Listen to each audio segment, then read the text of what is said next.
नमस्कार दोस्तों, स्वागत है आप सभी का आपके अपने YouTube channel Solution of Civil Services में। आज मैं मोस्ट इम्पोर्टेंट क्वेश्चन सेट 1 का सॉल्यूशन लेकर आई हूँ। आप सभी को एंशिएंट हिस्ट्री के कुछ जो महत्वपूर्ण चैप्टर शुरुआत में 3-4 चैप्टर पढ़ाए गए थे, उनसे संबंधित कुछ प्रश्नों को मैंने टेस्ट के रूप में आप लोगों को प्रोवाइड किया था। उस क्वेश्चन सेट को टेलीग्राम चैनल पे अपलोड किया गया था और साथ ही उसके लिंक भी मेरे वीडियो के नीचे प्रोवाइड किए गए थे। जिन लोगों ने सॉल्व किया है तो अच्छी बात है, अगर आपने सॉल्व नहीं किया है तो इस वीडियो को देख करके उन क्वेश्चंस का अच्छी तरह से पढ़ लीजिए, समझ लीजिए और याद कर लीजिए, क्योंकि ये बहुत इंपॉर्टेंट क्वेश्चंस हैं जो एंशिएंट हिस्ट्री से रिलेटेड हैं और ये बार बार पूछे जाते हैं। यूपीएससी में भी बहुत बार पूछे गए हैं, स्टेट पीसीएस में बहुत बार पूछे जाते रहे हैं और फिर से पूछे जाने की संभावना है। अगर आप किसी भी स्टेट पीसीएस की तैयारी कर रहे हैं तो ये वन लाइनर क्वेश्चन आपके लिए बहुत इंपॉर्टेंट है, चाहे वो जेपीएससी हो, बीपीएससी हो, यूपी पीसीएस हो या फिर छत्तीसगढ़ पीसीएस हो। इन क्वेश्चंस को आप अच्छी तरह से याद कर लीजिएगा, ठीक है। क्वेश्चंस को मैं क्वेश्चन भी पढ़ते चली जा रही हूँ और आपको आंसर भी बताते चली जा रही हूँ। बारी बारी से हर क्वेश्चन को और आंसर को देख लीजिएगा, याद कर लीजिएगा। पहला प्रश्न था, ऐतिहासिक दृष्टि से आधारित पहला भारतीय ग्रंथ कौन सा है? ये आंसर हो जाएगा कल्हण-कृत राष्ट्र तरंगिणी को ऐतिहासिक दृष्टि से भारत का पहला भारतीय ग्रंथ माना जाता है। सेकंड क्वेश्चन है, भारतीय समाज मुख्य रूप से कितने भागों में विभाजित है? तो ये 4 भागों में विभाजित है। ब्राह्मण, क्षत्रिय, वैश्य और शूद्र। क्वेश्चन नंबर 3, स्रोतों के रूप में धार्मिक साहित्य को कितने उपवर्गों में विभाजित किया गया है? तो स्रोतों के दृष्टि से जो धार्मिक साहित्य थे उनको इन 3 भागों में विभाजित किया गया था। पहला हिंदू धर्म से संबंधित साहित्य थे, दूसरा बौद्ध साहित्य थे और तीसरा जैन संबंधी साहित्य थे।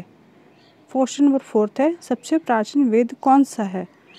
4 वेद हैं, आप सभी को पता है, और 4 वेद में जो पहला वेद था, सबसे प्राचीन वेद था, वो ऋग्वेद था। याद रखिएगा। 4 वेद कौन कौन से हैं? ऋग्वेद, यजुर्वेद, सामवेद और अथर्ववेद। इनके जो प्रमुख तथ्य हैं, इनसे संबंधित मैं जब वीडियो प्रोवाइड कर चुकी हूँ, ठीक है।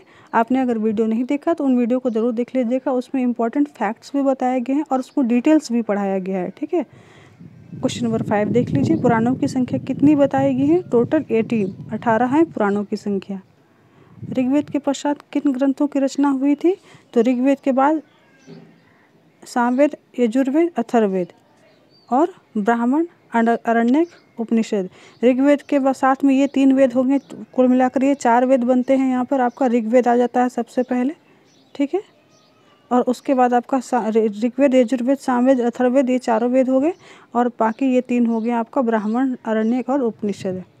क्वेश्चन नंबर 7 है, पुराणों से कौन से प्राचीन भारतीय राजवंशों के संबंध में महत्वपूर्ण जानकारी मिलती है? तो पुराणों से शिशु वंश, नंद वंश, मौर्य वंश, शुंग वंश, कण्व वंश, सातवाहन वंश और गुप्त काल के बारे में जानकारी मिलती है। क्वेश्चन नंबर 8 देख लीजिए, पुराणों से कौन से विदेशियों के संबंध में महत्वपूर्ण जानकारी मिलती है?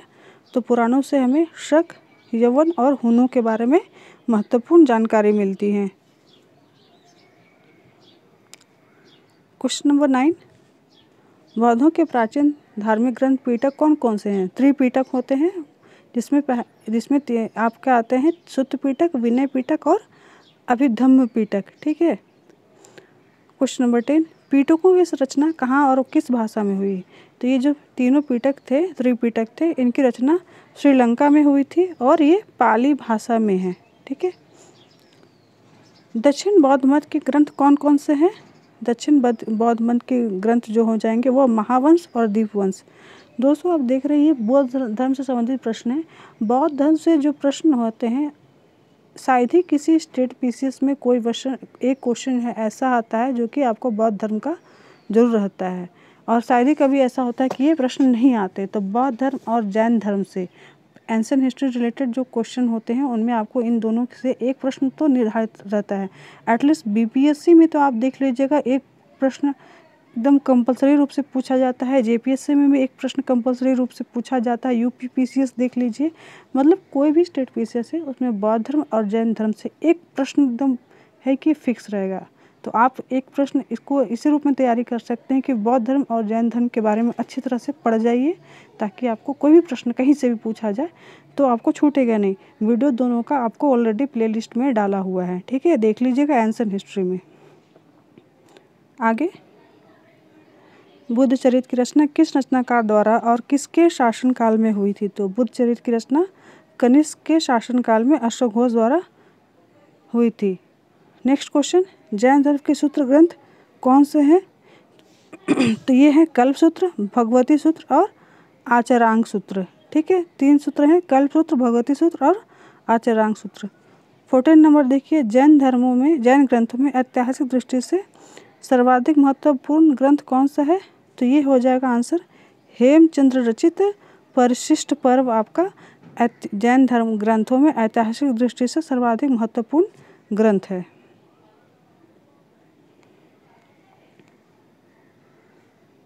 क्वेश्चन नंबर 15 है, ऐतिहासिक महत्व के प्रथम ग्रंथ की रचना कौन सी है? तो ये हो जाएगा आंसर हर्षचरित्र। क्वेश्चन नंबर 15 जो था, हर ऐतिहासिक महत्व से प्रथम ग्रंथ कौन है? तो ये हो जाएगा हर्षचरित्र रचना। और जो राजतरंगिणी था वो आपका ऐतिहासिक महत्व का प्रथम भारतीय ग्रंथ था। क्वेश्चन नंबर 16 देखिए, प्राचीन भारत के संबंध में महत्वपूर्ण जानकारी देने वाले ग्रंथ कौन से हैं? ये हो जाएगा आपका चंद बरदाई द्वारा रचित पृथ्वीराज रासो।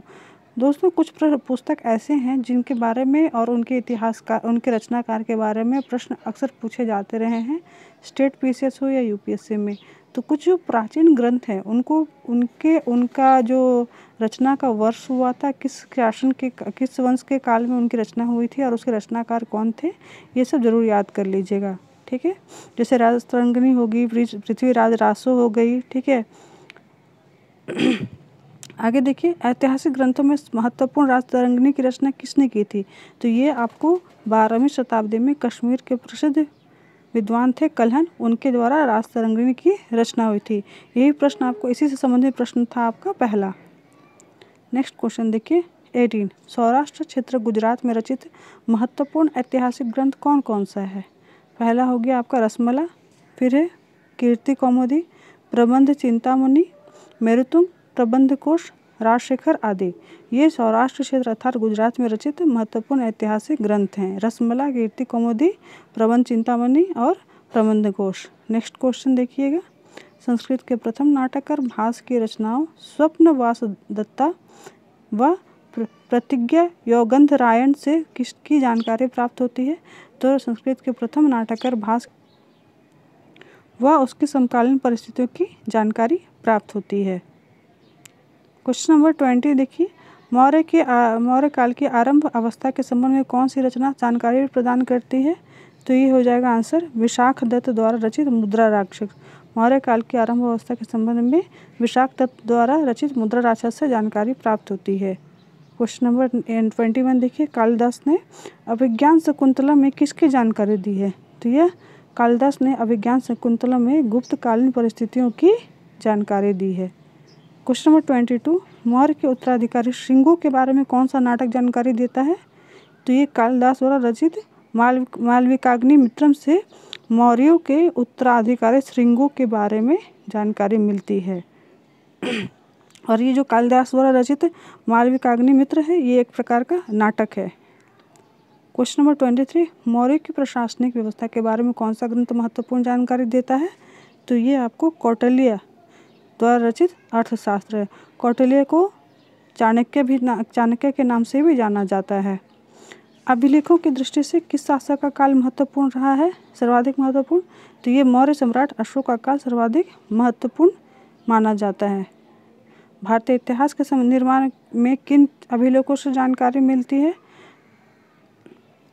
इसका आंसर हो जाएगा अशोक के अभिलेख, कलिंगराज खारवेल का हाथी गुम्फा अभिलेख, समुद्र गुप्त का प्रयाग प्रशस्ति अभिलेख, चंद्रगुप्त द्वितीय की महरौली स्तंभ लेख और स्कंद गुप्त का द्वितीय स्तंभ अभिलेख से हमें भारतीय इतिहास के निर्माण के बारे में जानकारी मिलती है।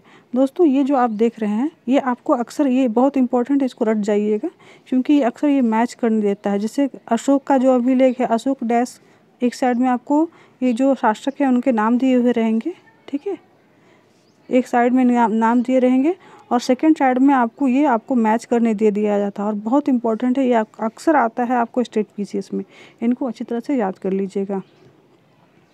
नेक्स्ट क्वेश्चन, सातवाहन शकों व कुषाणों के संबंध में मुख्य रूप से किस पर निर्भर रहना पड़ता है?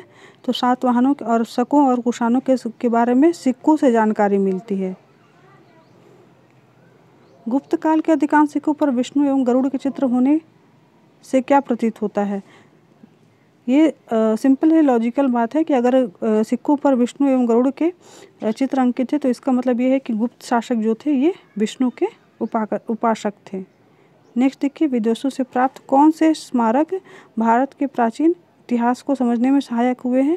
आंसर हो जाएगा जावा में स्थित बोरोबुदुर मंदिर व प्रबन्नम मंदिर। कंबोडिया में अंकोर वाट मंदिर है, ये अंको घाट लिखा हुआ अंकोर वाट होगा।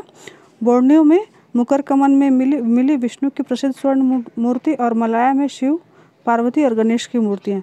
तो ये सब जो मूर्तियाँ मिली है ये विदेशों में प्राप्त हुई, जिनसे प्राचीन भारत के इतिहास को समझने में सहायता मिली है।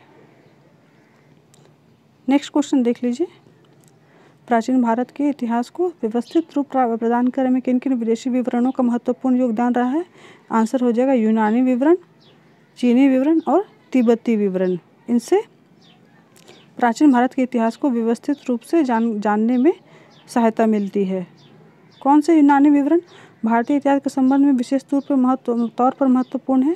तो Herodotus, निरियाकस, Megasthenes, डायमेकस, कार्टियस, Ariane, Plutarch, Strabo आदि के जो विवरण है इनसे भारतीय इतिहास के बारे में विशेष तौर पर जानकारी मिलती है। ये सभी क्या है? यूनानी विवरण है, ठीक है, याद रखिएगा।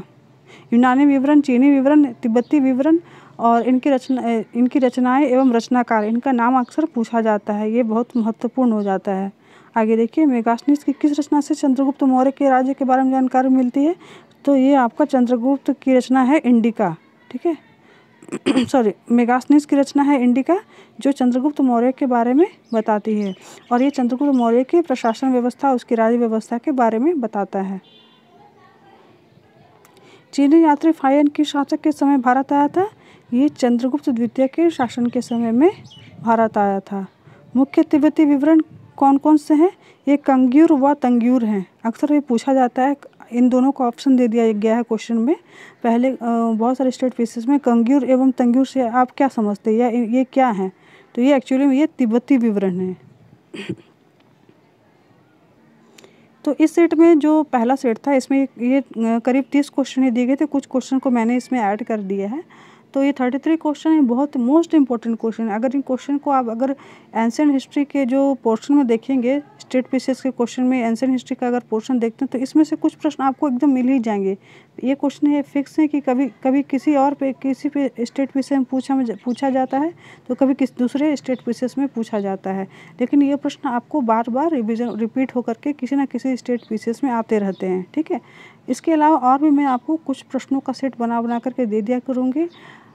अभी एंशिएंट हिस्ट्री कुछ दिनों में मैं कोशिश करूँगी ख़त्म करके मिडिवल हिस्ट्री और मॉडर्न हिस्ट्री जल्दी पढ़ा दूँगी, और ये मई मंथ में ही मैं आपको ये हिस्ट्री का जो पोर्शन है वो कंप्लीट कर दूँगी, जो कि आपका बीपीएससी और जेपीएससी के लिए इम्पोर्टेंट रहेगा। साथ में आपको कुछ प्रैक्टिस टेस्ट दे दूँगी या फिर मोस्ट इम्पॉर्टेंट क्वेश्चन जो एमसीक्यू है उसको बनाकर आपको प्रोवाइड कर दूँगी, जिसको आप प्रैक्टिस कर लीजिएगा ताकि आपकी तैयारी मजबूत हो जाए। जब भी स्टेट पीसीएस का एग्जामिनेशन आए तो आप उसमें अगर अपेयर होते हैं तो आपको उनसे हेल्प मिलेगा।